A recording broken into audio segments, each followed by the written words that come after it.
mengucapkan Selamat Hari Raya Aidilfitri. Maaf zahir dan batin. Assalamualaikum dan selamat pagi semua. Wah, meriah sungguh suasana di Dewan kita pada hari ini. Saya, Nur Fakihah Sofia binti Suhaimi dari TV PSS Seri Bitara Channel merupakan pengacara anda pada hari ini sempena sambutan Hari Raya Aidilfitri peringkat Sekolah Kebangsaan Seri Wahgam Baharu. Cuba tengok sekeliling pentas Dewan Seri Gemilang. Ada pelita. Cantik bukan? Tapi sekarang kita ingin menyaksikan sebuah liputan istimewa daripada wartawan cilik kita iaitu Nur Zulaika yang turut berada di lokasi. Assalamualaikum dan hai semua. Saya Nur Zulaika binti Muhammad Firdaus, wartawan cilik yang akan membawakan kepada anda suasana sebenar Hari Raya di sekolah kita hari ini.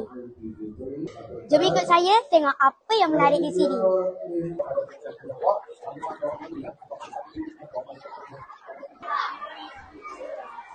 Hai semua. Hai. Baju raya awak hari ini semua gempak-gempak.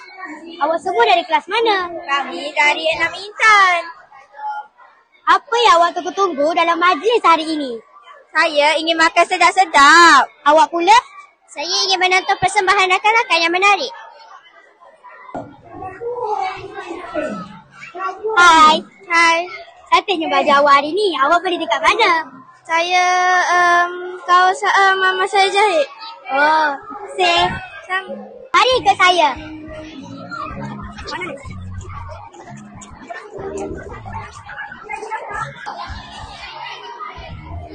Hai semua. Hai. Seronok tak sambut Hari Raya dekat sekolah hari ni? Safe. Awak boleh makan di dewan saya. Dewan dan kosong. Assalamualaikum cikgu. Waalaikumsalam ya. Cikgu tengah makan apa sekarang? Lah ni makan setagih. Cikgu pula? Makan lontong. Lemang. Terima kasih cikgu. Ya, sama-sama.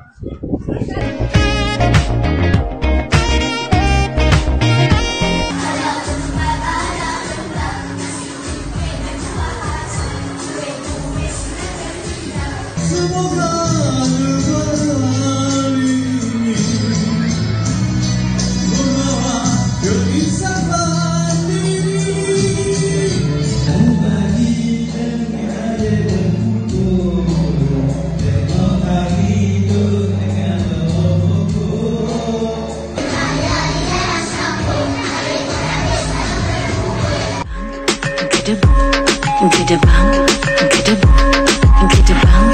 pecah perut lingkang-lingkung. Dah bergema suara takbir, tiba sudah Hari Raya. Adik abang, lekas siap, tolong bonda masak serba lengkap. Bagai serai kita serumpun, bagai sirih tersusun. Ada ketupat, ada rendang, nasi himpit dan kuah kacang. Kuih-muih sudah terhidang, kita jemput sekampung datang. Duit raya di dalam sampul, adik-beradik sama berkumpul. Ada bunga, ada mercun, biar meletup pom-pom-pom-pom. Kami dari TV PSS Seri Bitara Channel ingin mengucapkan Selamat Hari Raya Aidilfitri. Maaf zahir dan batin. Bye.